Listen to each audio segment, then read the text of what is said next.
Hello and welcome back to The Fall of the Roman Empire. It's Nick Holmes and this is episode 59 called The End of Attila's Empire.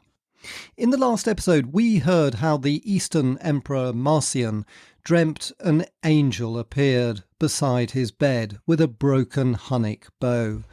2 days later, news of Attila's death reached Constantinople. So just how did the great Hun die? We have a very clear account left to us by Jordanes, itself copied from a lost record by Priscus.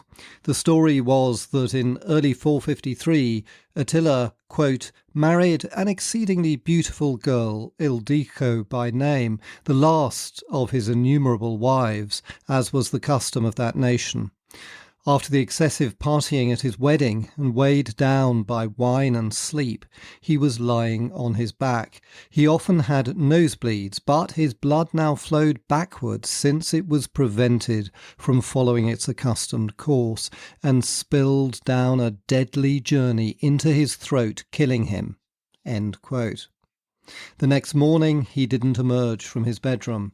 His bride was too scared to raise the alarm, and his servants, quote, broke through the doors and discovered Attila's unwounded corpse, end quote. Jordanes said that his new bride was found cowering beside their bed, no doubt terrified for her life. Jordanes, who was an abstemious monk, said in reproving tones that it was a shameful death. An alternative version quickly developed and became a popular Germanic legend that Ildico had killed him. She later became something of a national heroine and is meant to have inspired Wagner in his operas to invent Brunhilde, the fiery warrior princess. According to Jordanes, the Huns' immediate reaction was to perform a rite reserved for the death of a great king, called a strava, one of the very few Hunnic words to have survived modern times.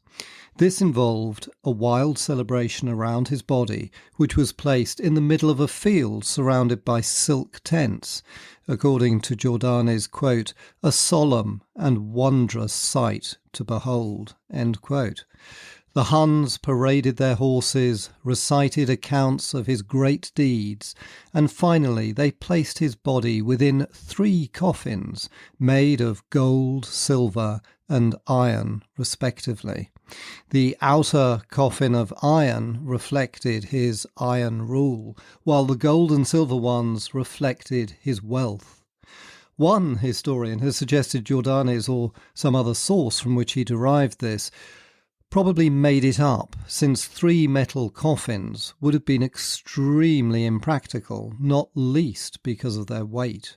Whatever the truth, Jordanes says his body was buried in a secret location in the middle of the night, filled with trophies from his victories, and then the slaves and servants who dug it were killed, in a rather grim reminder of how brutal the Huns could be, although it should be remembered the same fate also befell those who'd buried Alaric the Visigoth after he sacked Rome. The next day, the Huns awoke to discover that the world looked a very different place without Attila. The great leader had been just that, a great leader, and according to Jordanes, without him, his empire immediately fractured due to a civil war between his sons. We don't know how many sons he had, but only 3 of them seem to have mattered, presumably because they were born to his main Hunnic wife, Kreka. These were Elac, Dengizic, and the youngest Ernak. Now Jordanes says that instead of uniting after their father's death, they did the opposite, and war broke out between the 3 of them. Within a year of Attila's death in 454, Jordanes says a great battle was fought beside the Nedao River in Pannonia. The river has never been identified, and Jordanes is vague about exactly who was fighting whom. He says it was the Gepids who, under their king Ardaric, first revolted against the Huns. He then describes a battle in which all the nations under Attila's sway fought each other, quote, And so the bravest nations tore themselves to pieces. One might see the Goths fighting with pikes, the Gepids raging with the sword, the Rugi breaking off the spears in their own wounds, the Suevi fighting on foot, the Huns with bows, the Alans drawing up a battle line of heavy-armed and the Heruli of light-armed warriors." End quote. Attila's son, Elac, was slain, and his brothers fled east. This was the end of Attila's empire, but not of the Huns. Jordanes says rather vaguely that the Gepids' rebellion against the Huns freed not just them, but many other Germanic tribes. Historians think that Attila's empire imploded into at least 9 different states. One of these was the Huns, who occupied the eastern half of what is today modern Romania. But to the west were at least 8 Germanic groupings, including the Gepids, who occupied what had been the centre of Attila's empire on the Hungarian plains, followed by, moving west in a sort of arc, the Sarmatians, Ostrogoths, Sciri, Suevi, Heruls, Lombards and Rugi. Jordanes' history is confusing, a subject I'll come back to in a moment. But he says the Ostrogoths defeated the Huns, who, quote, "came at them as though they were seeking to recapture runaway slaves," end quote. Apparently, the Goths also scored another victory over the Huns in around 468 at the Battle of Bassianae, when the Huns seem to have been trying to re-establish their authority north of the Danube. It's here that Priscus, whose account has only survived to this day in a few fragments, provides us with the most detailed record we have of what happened to the Huns. He says that Attila's 2 surviving sons, Ernak and Dengizich, wanted to re-establish relations with the Eastern Romans and restore the Huns' trading rights along the Danube. Accordingly, Dengizich sent an embassy to the new Eastern Emperor Leo, probably around 466. But this time, there was no question of the Romans paying tribute to the Huns, and even giving them trading concessions was rejected, according to Priscus. Although our sources are very limited, this seems to have led to a war in which Dengizich invaded Thrace and was defeated by an Eastern Roman army led by Anagastes, the son of the general Arnagisclus, who'd been defeated and killed by Attila at the Battle of the Utus River back in 447. Arnagisclus' son got his revenge, defeating and killing Dengizich, and according to a 7th century source called the Easter Chronicle, taking his severed head back to Constantinople, where it was, quote, "carried in procession through the middle street and fixed on a pole at the wooden circus. The whole city turned out to look at it," end quote. Meanwhile, Dengizich's brother, and according to Priscus, Attila's favourite son, Ernak, didn't participate in this attack on the Eastern Empire since he was distracted by the appearance of new enemies on the Huns' eastern borders. These were probably the ogres, steppe nomads and cousins of the Huns, and ancestors of the tribes that would later be called Turkish. Ernak then disappears from history.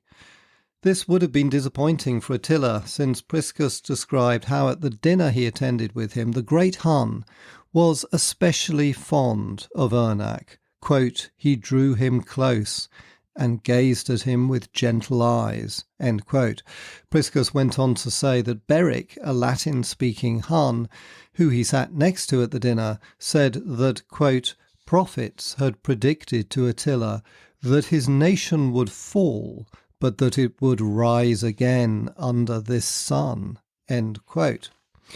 But the prophets had got it wrong. Not only did Ernak disappear, but the Huns themselves, who'd caused the Roman Empire to tremble, vanished into the mists of time as mysteriously as they appeared. So, what are we to make of all of this? The rapid implosion of Attila's empire has always puzzled historians. One theory is that it demonstrates the simple power of his personal charisma. The great man created the Hun Empire, and once he died, it disintegrated. Well, I think there's some truth in that. I also suggest that there was something else, and that was that he was losing his touch. By that I mean that, as mentioned in the last episode, Attila's last campaigns were not very successful. First, he failed to take Constantinople. Second, he failed to conquer Gaul. And third, he failed to take Rome. For such a legendary warlord, the Scourge of God had actually done remarkably little to undermine the Roman Empire. For example, compared with Alaric, who sacked Rome within 15 years of the death of Theodosius I, he was an underachiever. So how do we discover the truth about Attila? My sense is that our principal source on the breakup of his empire, Jordanus' history, is very simplified. One reason is that he wasn't there himself. Jordanus was writing about 100 years after Attila's death, and his account is based on a history now lost, written by Cassiodorus, a Roman chronicler, itself written a few decades after Attila's death, also called the Gothic history. But Cassiodorus was not writing objective history. His account was designed to flatter Theodoric, king of the Ostrogoths, as he sat in his pseudo-Roman palace in Ravenna in the early 6th century, 50 years after Attila died. In its simplest form, it's a heroic account of how the Ostrogoths, together with the Gepids and other German tribes, revolted against the Huns, defeated them, and then migrated to Italy, where they ejected the feeble remnants of the Western Empire and proclaimed themselves kings of Italy. In short, most of that is true, but historians have long suspected that it's an oversimplification of a more complex story, especially when it comes to Attila. And I think this is where modern archaeology can help us. As mentioned in episode 53, the recent excavations of 5th century burial chambers in modern Hungary, which was the heart of the Hunnic Empire, are striking in two respects. First, most of them are German, not Hunnic. Second, their contents are not just quite rich, they are staggeringly so. Archaeologists have unearthed a huge collection of gold fittings and ornaments. For the men, these consisted of equestrian equipment in particular, mainly saddles, bridles and reins, which were lavishly decorated in gold. For the women, there are many examples of beautifully made golden jewellery. By contrast, in the 1st and 2nd centuries AD, German graves had contained nothing more than handmade pots and lots of decorated bronze and iron safety pins, which the Germans had a particular fondness for. By the 3rd and 4th centuries, graves contained some wheel-turned pottery and silver safety pins, but not much else. Certainly gold was exceptional, but in the 5th century there was an explosion of golden items that marked a wealth revolution. This makes sense from our knowledge of the huge gold tributes which the Romans had to pay the Huns in the 5th century. Although the Eastern Empire stopped paying tribute from 450 onwards, in the 440s it had paid a lot of gold to Attila. Attila distributed this among his largely German followers. As you know, Priscus is adamant that Attila wasn't interested in gold ornamentation for himself. Indeed, he detested bling and preferred beautifully carved wooden goblets and plates and his splendid wooden palace. But the key point was that his authority rested on his ability to reward his followers with gold. I think this is the key to understanding the rapid rise and fall of the Hunnic Empire. When there was plentiful gold, it worked. When there wasn't, it didn't. In essence, his empire was a protection racket on a massive scale. But one thing was essential: victory on the battlefield. Without that, things started to go wrong. As mentioned over the last few episodes, his fearsome reputation as the conqueror of the world and the scourge of God has obscured the fact that his war machine was faltering in both East and West in the late 440s and early 450s. As you know, in 447 his invasion of Thrace was met by a formidable Eastern Roman army, which, although it was twice defeated, nevertheless inflicted heavy casualties on the Huns and prevented it from attacking Constantinople. In 451, his invasion of Gaul was stopped in its tracks by Aetius's Western coalition.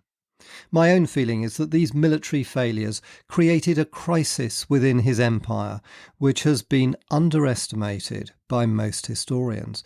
Although his Italian expedition, described in the last episode, was marginally more successful, the Eastern Romans were still not paying him tribute and were preparing for battle. With no more gold coming from Constantinople, Attila's grip over his many subjects was faltering. Indeed, I do wonder whether his death on his wedding night was in fact a disguise for something else, an assassination, perhaps, or even suicide. There are 3 reasons for this. First, his behaviour on his wedding night is strangely at odds with the picture painted by Priscus of a man who was the opposite of wild and extravagant. You'll remember that Priscus described him in 449 when he met him as someone who was rather considered in his actions and careful, if not to say considerate, in the way in which he treated his followers and even his enemies. It just seems to me that getting blind drunk and then choking on his own blood is not the sort of behaviour consistent with the character Priscus described. Second, why was he marrying Ildico, and how many wives did he have? Priscus is confusing on this point because, while Attila's main Hunnic wife, Creca, is a central figure in his chronicle, he mentions Attila had, quote, innumerable other wives. But why did he never meet them? Aside from Ildico and of course the Roman princess Honoria, who never married him, and a brief mention by Priscus of one other intended wife, we know of no other wives that were actually present at Attila's court. Indeed, Priscus describes Creca as the dominant figure at court. Priscus took gifts specifically for her and met her on at least 2 occasions when she invited the Romans to dinner. Quote, Creca, Attila's wife, invited us to dinner at the house of Adames, the man who oversaw her affairs. We joined him along with some of the nation's leading men. Each of those present, with Scythian generosity, arose and gave us each a full cup, and then, after embracing and kissing the one who was drinking, received it back. End quote. It's all very strange, and I can't help wondering whether his marriage with Ildico was made up to hide a more sinister cause of death. Third, and most importantly, did his sons actually fight each other? While Jordanes says they did, quote, for the minds of young men are wont to be inflamed by ambition for power, and in their rash eagerness to rule, they all alike destroyed his empire, end quote. Nevertheless, he provides no evidence of this. Instead, his account of the Battle of the Nedao River is clear that it was the Germans who revolted against the Huns.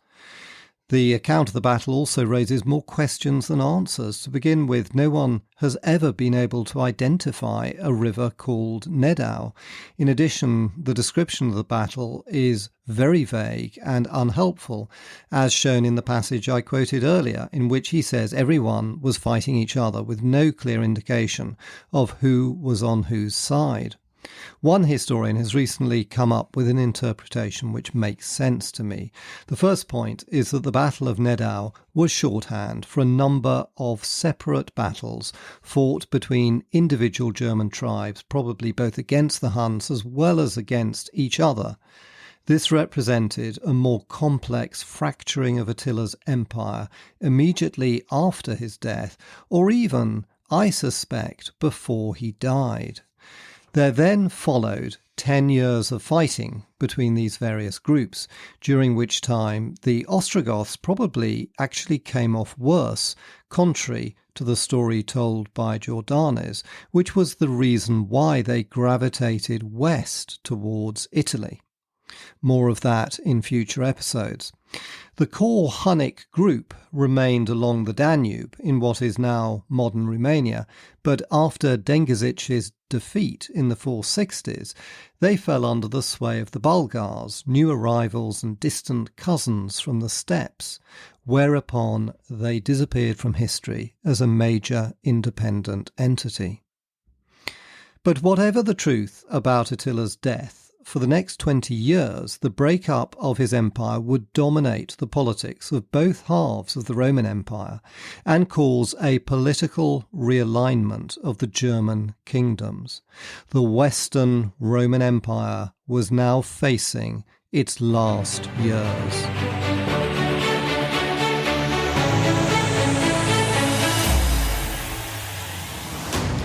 And that ends this episode. Thanks so much for listening, and I hope you enjoyed it. And if you did, of course, I'd be delighted for any ratings or reviews in whichever podcast app you use. And if you want to hear more about the Romans and also to receive a free ebook, please visit my website at nickholmesauthor.com. There's a link to it in the text description of this podcast in whichever app you're listening to right now. And next week, we'll get back to what Aetius was doing in the West. Thanks for listening, and see you next time.